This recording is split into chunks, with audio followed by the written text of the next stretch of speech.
Hola a toda nuestra audiencia, qué bueno que están aquí con nosotros. Hoy tenemos el honor de tener al abogado Daniel Vázquez. Daniel se especializa en derecho corporativo, también en derecho en bienes raíces y en derecho patrimonial. Daniel, bienvenido. ¿Nos puedes dar algo de reseña de tu carrera, por favor? Sí, claro, mucho gusto. Gracias por invitarme al podcast. Como dices tú, soy Daniel Vázquez, abogado corporativo con Murray Killough PLC. Somos un despacho de abogados aquí en Houston, Texas, con oficinas en los Woodlands, en Katy, en McAllen y en Monterrey, México también. Tengo varios años de abogado aquí con este despacho. Tengo experiencia trabajando en México por Pemex y aquí en los Estados Unidos trabajando especialmente con extranjeros y gente que tiene empresas o que buscan empezar empresas aquí en los Estados Unidos. Perfecto, pues bienvenido, Daniel. Y bueno, vamos a empezar a entrar en materia porque a nuestra audiencia le interesa mucho saber cómo pueden estructurarse apropiadamente de una manera legal, por ejemplo, para empresarios. Vamos a hacer una diferenciación entre los empresarios que viven acá en Estados Unidos y los empresarios extranjeros. ¿Qué tipo de estructura le recomiendas que tengan para cada uno de ellos? Mira, lo más importante aquí en los Estados Unidos es, como mucha gente conoce por las películas o lo que sea, que es un país donde se litigia mucho. Siempre hay demandas por cualquier razón. Entonces es importante estructurar tu negocio de una manera donde da la protección adecuada para asegurarte que tu patrimonio y tus activos personales no sean sujetos a un juicio de una demanda, ¿verdad? Por ejemplo, tengo un cliente que me habló, que me dice, oye, tenía una empresa, nunca la estructuré como empresa, sino que estaba manejando todo mi nombre personal. Hice lo que se llama un DBA, que simplemente te das un nombre de empresa, pero no eres una empresa, y la demandaron porque tenía una compañía de ¿cómo se dice?, de concrete, de concreto. Concreto. Y uno de sus choferes chocó y mató a una persona. Ahora están demandando por $2 millones y por no tener la empresa estructurada bien, todos sus activos personales, sus casas, sus automóviles, todo eso está sujeto al juicio si viene a perder la demanda. Entonces es importante tener lo que normalmente recomendamos aquí es una LLC. Es lo más fácil de estructurar y lo más fácil de mantener. Una corporación también se utiliza, pero ya normalmente la corporación hay temas ahí de impuestos que no nos gustan para las empresas medianas y pequeñas. Entonces, para las empresas pequeñas normalmente recomendamos una LLC, que es una sociedad de responsabilidad limitada, la cual los dueños, se dicen miembros, son los socios de la empresa, y normalmente tienes a un gerente o un manager que se encarga de mantener la empresa, de hacer las decisiones del día a día. Pueden ser las mismas personas o pueden ser diferentes personas, ¿verdad? Para los extranjeros también tenemos estructuras que nos gustan utilizar. Para los extranjeros el problema que vamos a hablar más en el futuro es los impuestos, ¿verdad? O sea, cuando tú eres extranjero hay ciertos impuestos que una persona doméstica no tiene o que tiene un límite más alto. Y hay estructuras ahí que nos gusta utilizar. Muchas veces lo que hacemos es que tenemos una empresa en su país de origen, que es la dueña de la empresa aquí en los Estados Unidos, y todo lo del impuesto se puede manejar del lado, por ejemplo, tenemos muchos clientes mexicanos, todo se maneja del lado en México, de cual no se abre a los impuestos aquí en los Estados Unidos. Buenísimo, qué bueno tener esta información disponible. Ese ejemplo que nos diste es muy real. Es muy fácil en este país ser demandado, entonces es sumamente importante tener las estructuras legales apropiadas para protegernos nosotros, proteger nuestro patrimonio y proteger nuestra familia adecuadamente. Y bueno, por eso estamos tratando hoy de este tema tan importante. Ahora vamos a suponer que ya tienen una empresa y existen socios en esa empresa. Es conveniente tener acuerdos de compraventa. Explícale, por favor, a nuestra audiencia qué son esos acuerdos de compraventa. Un acuerdo de compraventa simplemente es un acuerdo que establece qué pasa en la situación de que uno de los socios se quiere salir de la empresa o se muere o se divorcia de su pareja. Muchas veces lo que recomendamos también es tener un consentimiento de pareja, simplemente diciendo que si, por ejemplo, hay un divorcio o una muerte de uno de los socios, normalmente la pareja aquí en los Estados Unidos muchas veces herede el porcentaje de la cual era del socio de que se pasó, de que se murió, de que falleció. Y en ese caso, lo que no queremos, que es lo que vas a hablar tú ahorita más detalle, es no queremos que esa pareja entre a la empresa y sea socio ahora de una empresa de la cual no con el conocimiento, no sabe manejar, no sabe cómo estructurar, cómo está estructurada, y puede ir que la empresa se vaya a la quiebra, ¿no? Entonces, ese acuerdo que nosotros utilizamos explica que si algo viene a pasar así, la pareja a fuerzas tiene que vender su parte, y ahí es donde podemos estructurar el buy-sell agreement o el acuerdo de compra-venta que establece cómo se compra esos bienes o activos, utilizando muchas veces el seguro de vida, como tú vas a hablar ahorita. Excelente. Y veamos un ejemplo en donde tenemos a una empresa que vale $1 millón y tenemos 2 socios, cada uno es dueño del 50% de la empresa. Para nuestra audiencia que está en podcast, si gustan conectarse al canal de YouTube, ahí van a poder ver la pantalla que estamos compartiendo. Y bueno, cada uno de los socios tiene su rol, ¿no? Uno es excelente en ventas, el otro es excelente administrador y la empresa está creciendo. Pero si no existe planeación adecuada y vamos a suponer que uno de los socios fallece, entonces ahora su viuda pasa a ser dueña del 50% de la empresa y ella no tiene idea, no sabe cómo se maneja la empresa, empiezan a haber conflictos y la empresa se puede ir hacia abajo, puede inclusive desaparecer. Cuando se hace una planeación adecuada, los socios hacen un seguro de vida. En este caso, asumiendo que la empresa vale $1 millón, recomendamos por lo menos tener una protección de $700,000. Cuando se tiene una planeación adecuada y se tiene un seguro de vida de $700,000, como lo mencionamos, se utilizan $500,000 para comprar el 50% a la viuda y ahora el socio sobreviviente es dueño del 100% de la empresa y los otros $200,000 se utilizan para contratar a una persona que tenga experiencia y venga a sustituir al socio fallecido, ¿no? Aquí mencionabas tú, Daniel, una cláusula que ustedes incluyen en sus acuerdos de compraventa para que sí se venda ese 50% de la empresa al socio sobreviviente. ¿Cómo es que lo estructuran? Y realmente lo que hacemos es, obviamente, pues el acuerdo de compraventa dice cómo se va a manejar toda esta estructura, especialmente cuando hay un seguro de vida involucrado, porque hay restricciones de cómo se puede utilizar el seguro de vida para que no se, ¿cómo se dice? No se abusen un socio del otro. Y adicionalmente, como mencioné, es importante tener la cláusula allí que dice que la pareja en el heredero ese 50%, si el otro, vamos a decir en este caso que está enseñando, si la parte B, el socio B, dice, no, pues yo quiero comprar tu parte de la cual correspondía al socio a fuerzas la pareja la tiene que vender y no puede decir que no la quiero vender, yo me quiero ser parte de la empresa, porque muchas veces, especialmente tú cuando entras a negocio con un socio, estás entrando a negocio con ese socio y no con su pareja, ¿verdad? Entonces, quiero asegurarte que tienes todos los documentos internos estructurados correctamente para si algo, en este caso, como el que estás mencionando, tú viene a pasar, no vaya a haber ningún problema de que la pareja no quiera vender su parte.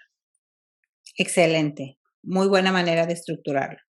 Bueno, ahorita que estamos hablando, Daniel, de las diferentes estructuras que deben de tener los empresarios estadounidenses y los empresarios extranjeros, existe una estructura especial para los clientes extranjeros. Cuéntanos un poco de esta planeación.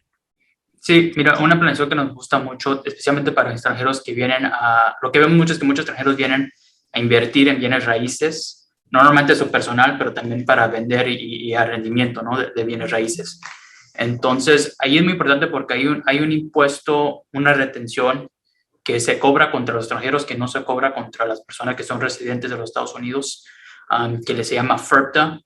En español se traduce más o menos en impuesto sobre la venta de bienes raíces de la cual un extranjero es dueño. Entonces, la manera de que trabaja ese impuesto o retención es que si tú vienes a vender una propiedad, automáticamente el gobierno quiere asegurarse que vas a declarar las ganancias de esa venta de la propiedad. Entonces, a fuerzas, el vendedor de la propiedad tiene que hacer una retención de entre el 15 y el 20% de lo que fue la compra de la propiedad. Entonces, muchas veces vemos que es un problema porque mucha gente que está involucrada en la compra y venta de bienes raíces venden una propiedad para poder comprar otra, ¿no? Entonces, muchas veces están vendiendo para tener dinero, para tener flujo, para poder comprar otra, muchas veces en menos de un año o 6 meses, lo que sea, ¿no? Y el problema que vemos que es como un bloqueo en el flujo de las ganancias de la empresa, porque si vendes una propiedad en 1 millón, piensas comprar una otra propiedad en 1,2 millones, automáticamente te van a retener el 20%, el 15% de esos millones que la vendiste hasta que no hagas tus declaraciones. Entonces, si tú vendes la propiedad, aquí en los Estados Unidos se declara en abril. Si tú vendes propiedad en mayo, te tienes que esperar un año hasta que hagas tus declaraciones y te regresen ese dinero para poder comprar otra propiedad. Entonces, lo que me gusta hacer es utilizar empresas, especialmente para extranjeros que ya tienen empresas en su país de origen. Podemos utilizar esa empresa en su país de origen para que sea dueña de una empresa aquí en los Estados Unidos, y si está estructurada correctamente esa empresa, no se evita esa retención sobre la venta de la propiedad. Igualmente, hay estructuras que podemos utilizar, que lo vamos a hablar más tarde también, para evitar también el impuesto sobre la herencia, ¿verdad? Que también para los extranjeros es muy diferente a la exclusión que tiene una persona aquí doméstica, que la cual una persona doméstica puede tener una exclusión de casi 12 millones, un poquito más de 12 millones, y un extranjero solamente la exclusión es de $60,000, ¿no? Muy importante esa planeación para planear sobre esas retenciones que son el 15%, puede llegar a ser mucho capital que lo puedes utilizar para la siguiente operación. Gracias por mencionarlo. Bueno, continuemos nuestra conversación acerca del impuesto de herencia. Sabemos que existe una gran diferenciación entre lo que pueden heredar ciudadanos y residentes de Estados Unidos libre de impuestos a lo que puede heredar un extranjero libre de impuestos. Vamos a ver este ejemplo en donde una persona compra una propiedad que vale actualmente $350,000. Estas personas, esta pareja que lo compran son extranjeros y después de varios años, estas personas fallecen, pero ahora el valor actual de la propiedad es de $1 millón. Cuando sus hijos heredan esta propiedad, tienen 9 meses para pagar 40% de impuestos sobre la propiedad. Para explicarles cómo funcionan las excepciones. Los estadounidenses, ciudadanos de Estados Unidos o residentes de Estados Unidos pueden heredar libre de impuestos un poco más de $12 millones por persona. $12 millones el esposo, $12 millones la esposa. En cambio, un extranjero solamente puede heredar libre de impuestos $60,000 por persona. $60,000 el esposo, $60,000 la esposa. Todo lo que hereden arriba de $60,000 ya en un activo de Estados Unidos, pueden ser bienes raíces, pueden ser acciones de una empresa que coticen en bolsa, o puede ser dueño de una empresa acá en Estados Unidos. Todo lo que valga arriba de $60,000 va a pagar el 40% de impuestos. Les doy este ejemplo. La propiedad, como dijimos, al momento de ser heredada vale $1 millón. Su excepción son solamente $60,000. Entonces, tienen que pagar impuestos sobre $940,000. O sea, tienen que pagar el 40% de $940,000, o sea, $376,000. Tienen los hijos para pagarlos y tienen solamente 9 meses para hacerlo. Si no se tiene una planeación adecuada, ¿qué pasa? Todo esto, cuando se hereda, es récord público. Y existen inversionistas en bienes raíces que están buscando este tipo de oportunidades. Si ven que ya están en el mes 7 y los hijos no han pagado los impuestos, se dan cuenta que lo más seguro es que no tienen el efectivo para hacerlo. Entonces van y les dicen, mira, te ofrezco aquí en efectivo $600,000 por esta propiedad que vale $1,000,000. Y lo terminan aceptando porque dicen, no es esto o pierdo la propiedad, puedo perderla. Entonces, malbaratan una propiedad, reciben $600,000, tienen que pagar los $376,000 eh, a la Hacienda, al fisco, porque a ellos no les interesa en qué monto se vendió la propiedad, les interesa cuál era la evaluación de esa propiedad en el momento en que fue heredada. Tienen que pagar igual los $376,000 y se quedan con un poco más de $200,000 libres para ellos sobre una propiedad que valía $1,000,000. En cambio, si se tiene la planeación adecuada, en este caso con un seguro de vida, se les da un seguro de vida a los padres cuando compran la propiedad. Al momento de heredarla, los hijos reciben $400,000 libres de impuestos. Con eso, pagan los impuestos de herencia y les queda la propiedad que vale $1,000,000 libre. Y en lugar de haberla malbaratado, ellos ya deciden si se la quedan porque creen que se va a seguir apreciando o si la venden apropiadamente, ¿no? Sin prisas en el mercado. Entonces, existen estructuras legales como el ILIT, Daniel, que es el Irrevocable Life Insurance Trust. En español es un fideicomiso irrevocable de seguro de vida para hacer este tipo de planeaciones. Cuéntanos, Daniel, cómo es que funciona esta estructura legal. Sí, como lo mencionas, es un fideicomiso en la cual una persona, el fideicomiso se hace dueño de la propiedad y del seguro de vida. Y lo bueno del fideicomiso es que tú, cuando estableces el fideicomiso, estás dejando control de la propiedad y del seguro, pero estás asegurando que esos bienes cuando vayan a fallecer, se pasan libre de impuestos y también se pueden pasar libre de la exención de los $60,000, ¿verdad?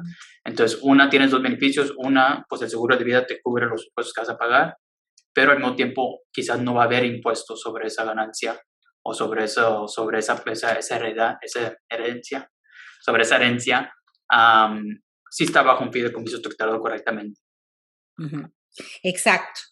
Entonces, otro tema que es muy importante para los clientes es cuando tenemos a un empresario que quiere heredar o quiere vender su empresa.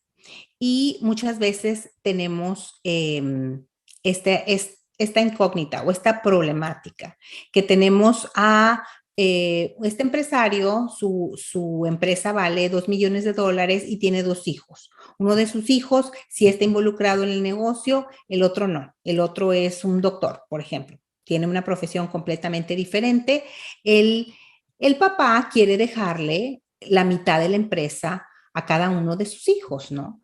Y entonces, ¿qué sucede con esto? Esto no es una buena idea porque el hijo que sí está involucrado en la empresa va a decir, oye, mi hermano, él es doctor, tiene su práctica, estoy yo aquí trabajando, generando estas utilidades y tengo que compartirlas al 50% con él. No me parece tan justo, cierro esta empresa, voy, abro la mía y me quedo con el 100% de las utilidades. Y ahí se trunca todo el esfuerzo del papá de haber construido esa empresa, ¿no? Entonces, una mejor planeación es dejarle al hijo que sí está involucrado en la empresa el 100% de ella y al otro hijo, al que es doctor, dejarle un seguro de vida por la misma cantidad del valor de la empresa. Si en este ejemplo la empresa vale $2,000,000, déjele un seguro de vida de $2,000,000 a su hijo que es doctor. Así cuando el papá fallece, los dos reciben lo mismo, uno en forma de la empresa, el otro en forma de un seguro de vida, y se aseguran que la empresa continúa, el hijo que sí está involucrado en la empresa le va a poner todas las ganas para crecer la empresa, ahora es 100% suya, y el otro hijo con sus $2 millones va a lo mejor a crecer su clínica, va a hacer lo que quiera con ese dinero. Cuéntanos, Daniel, un poco de las estructuras que ustedes utilizan para que el negocio se pueda vender de la manera apropiada o heredar de la manera apropiada. Sí, lo importante es tener todos los documentos internos de la empresa bien redactados y actualizados. Muchas veces lo que vemos es que empresarios abren la empresa, la crecen, hay cambios en la vida o en el patrimonio de la persona y no actualizan el documento interno de la empresa. Y lo que muchas veces vemos es que no tienen bien redactado dentro de ese documento cómo se va a vender la empresa, a quién se la va a vender, a quién se la va a pasar. Y en ese caso también es importante tener el testamento, también que esté en complemento con el documento interno de la empresa. Muchas veces la gente no tiene testamento o también igual que el documento interno de la empresa no lo han actualizado, como van cambiando la vida. Entonces, es muy importante tener esos documentos actualizados. Normalmente recomendamos cada 5 a 10 años revisarlos y actualizarlos para asegurarnos que si algo viene a pasar, no haya un pleito ahí de que un documento dice una cosa, otro documento dice otra, o hay silencio y nadie sabe manejar nadie sabe cómo se va a manejar la venta o la compra de las acciones de la empresa. Correcto. Entonces, es crucial tener la planeación adecuada para que el dueño obtenga la mayor cantidad de dinero por su empresa, o dos, que la herede y que asegure la continuidad de la misma, ¿no? Muchas gracias, Daniel, por toda la información que compartiste con nosotros. Yo sé que fue mucha. Hablamos de la diferente planeación que deben de tener los empresarios, ya sea estadounidenses o empresarios extranjeros, acuerdos de compraventa que debe de haber entre socios. Hablamos también de la estructura que deben de tener las personas para vender apropiadamente el negocio o para heredarlo. Y hablamos de el ILEAT, la estructura para donde se utiliza seguro de vida para heredar libre de impuestos. Te agradecemos mucho que hayas estado aquí con nosotros. Dale a nuestra audiencia tu información de contacto. ¿Cómo te pueden localizar? Sí, bueno, me pueden contactar hablándome al número de teléfono que es 281-501-1601 o me pueden enviar un correo. También mi correo es dvazquez, BAZQUEZ, @mktxlaw.com. Perfecto. Y siempre les aconsejamos, déjense guiar por los profesionales para que no pongan en riesgo su patrimonio y el patrimonio de su familia. Muchas gracias y nos vemos en el próximo episodio de Universo Financiero. Que tengan una excelente semana.